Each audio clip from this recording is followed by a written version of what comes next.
Hey guys, it's time for our weekly update for the week of April 18th, 2016. As you can tell, I'm on my Mac today. I was hoping to have it filmed on my Canon, which is right behind me, but the battery died, and I'm determined to get these numbers out to you. So we'll leave my computer this week. If you have any thoughts about how it shows up, please let me know, and maybe if we like it, we can stick to the computer.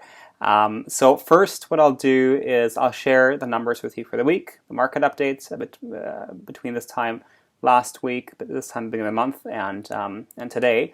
And also, I will share a couple tips for you guys. So for buyers, I'll talk about how to stay motivated in a market like this, and for sellers, how to avoid leaving money on the table in a fast-moving market as we have. So we've got the numbers in, and I'll quickly go over those.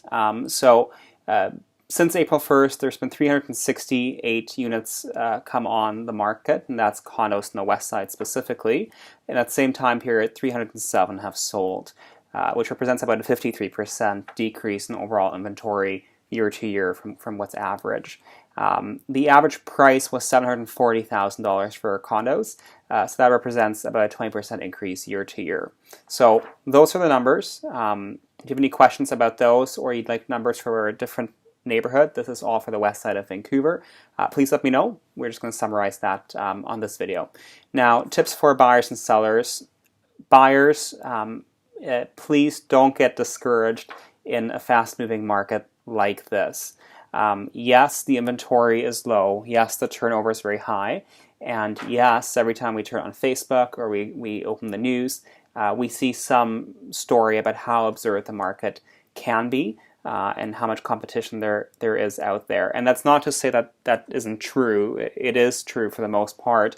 But when the masses think in one certain way, what happens is that we make generalizations, and then people start missing out on opportunities. So one example of that is just last week, two different condos that I was looking at with clients, and I followed up on. We thought it's going to have multiple offers. My clients did not proceed with any offers because it wasn't the right condo for them. But I followed up, and as it turned out, on both of these cases, only one offer was received. And so what that meant was that one offer that came in had a bit more room to negotiate perhaps terms, not so much on price, because sellers know that they can wait in this fast-moving market and possibly get the higher price that they want to. But the buyer still had some room to negotiate terms, and one of them actually got a subject period, which we see in normal markets, and that allows us to do our full due diligence without having to rush beforehand. So don't get discouraged. What you need is a realtor on your side, a professional, so please work with someone. I'm happy to help if you don't know any other realtors or would like my assistance. I'd be very flattered. You need someone who knows the market you're looking in, who knows the inventory like the back of their hand, so they know what's coming up, and they're also staying on top of listings that have been on market that maybe they had deals that fell apart on them. So you need someone who's in the know, and that's probably the number one tip I can give you if you want to get through this market. So if you're thinking of buying, please feel free to message me. I don't just work on the west side of Vancouver, although this video is about statistics for that neighborhood. Really would be super excited to help you out, and even if it's a neighborhood I don't work in, I can at least give you some tips and then perhaps share a contact of someone I know who does work in that area.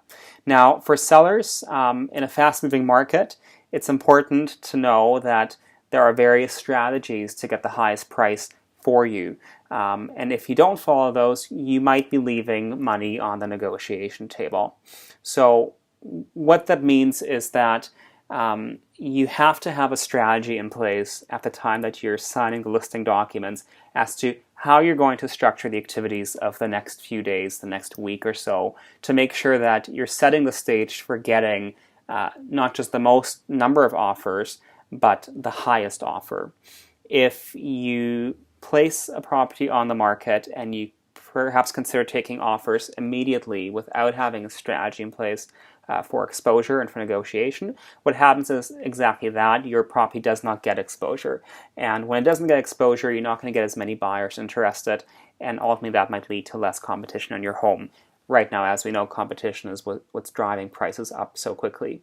So whoever you hire to market your property, make sure that you're asking them the proper questions to make sure you know what their marketing strategy is, how they're going to get exposure for your listing, and once you do entertain offers, how are they going to negotiate to get the highest price? Speak about all these things ahead of time. You should know all of these before you even sign the listing papers.